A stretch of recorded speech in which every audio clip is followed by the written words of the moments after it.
Welcome back for another video.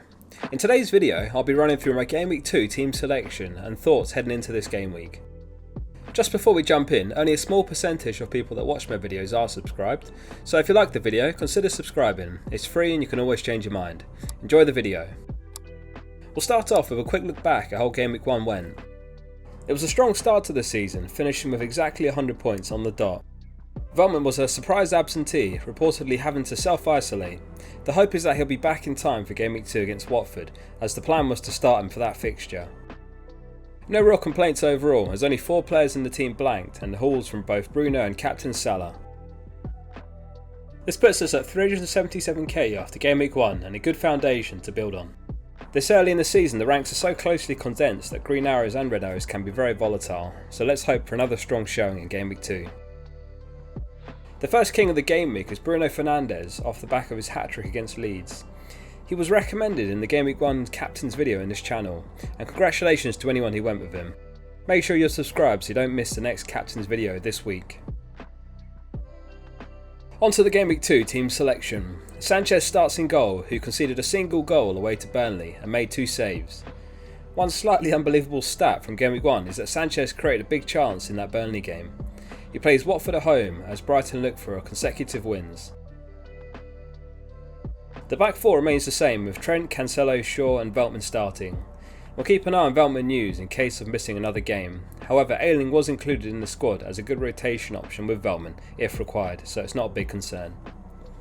Cancelo's Norwich fixture is a very enticing one. He'll be expected to play much further up the pitch and very involved. He had an expected goal involvement of 0.6 against Tottenham, 4th among all defenders, and he created 3 chances and took 3 shots. On another day he walks away with more. Shaw was also unfortunate not to walk away with more, having played well as Man United conceded a single goal in their 5-1 win. He created 2 chances, took 3 corners and whipped in 3 crosses. He also took a couple of shots, so it was one of those game weeks where his FPL points wasn't reflective of his performance. In midfield there's a difficult decision to be made between Salah and Bruno for captaincy, having both done exceptionally well in Game Week 1. Salah has higher expected points between the two, so he'll keep the armband for the Burnley game at home. With fans back in stadiums it could be a fantastic game, with Liverpool's first game at Anfield of the season. Salah took 5 shots in Game Week 1, second most of any player, 4 of which were inside the box, which is exactly where you want your assets to be taking their shots. Bruno keeps the vice-captaincy for the Southampton away game. Southampton sold Vestergaard this transfer window to Leicester, who will be a big miss in their defence. They conceded 3 goals to Everton in their first game, so there could be several more goals in the next game too. With both Salah and Bruno's ownership only moving upwards, I'm happy to have gotten good returns from them both early on. As their ownership increases, their points will affect overall rank less. Therefore, we'll be counting on the differentials of the team, such as Jota again. He got his goal before being subbed off in the 60th minute, which nudged him to 8 points rather than 6 if he'd come off a minute earlier. Rafinha had a tough Game Week 1 against Man United, but has a better fixture next, playing Everton at home.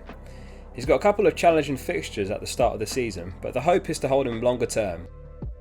After his Liverpool fixture in Game Week 5, he has a great run of games all the way to Game Week 10. This season I'm trying to hold the wild card for longer, having typically used it early in recent seasons and forcing my hands into avoidable hits. Therefore Rafinha is one less transfer to worry about if we can hold on. Danny Ings started his Villa career with a goal, albeit in a 3-2 loss to Watford. His goal was a penalty, which is great news as that only increases his stock. Villa will be raring to bounce back from a disappointing result, and the Newcastle fixture at home could be a fantastic one for him. In Game Week 1, Newcastle had the worst expected goals conceded with 3.04, the next worst being Southampton with 2.1. Antonio also had a good start to the season, picking up a goal and 2 assists. He also took the penalty West Ham won, however he did miss it, which Souček followed up.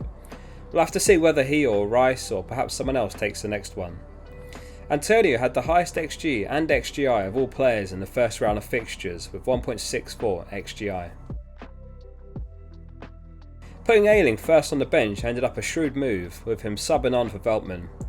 We've talked in past videos about how unlucky he was with his XG underperformance last season. That said, his first attacking return coming as soon as Game Week 1 was not expected, but it was some finish. The bench remains in the same order, and as mentioned, Ayling is ready to substitute on for Veltman if required. The bookies give Brighton the third best odds for a clean sheet this game week after Man City and Liverpool, so hopefully the Brighton double up can come off this week instead.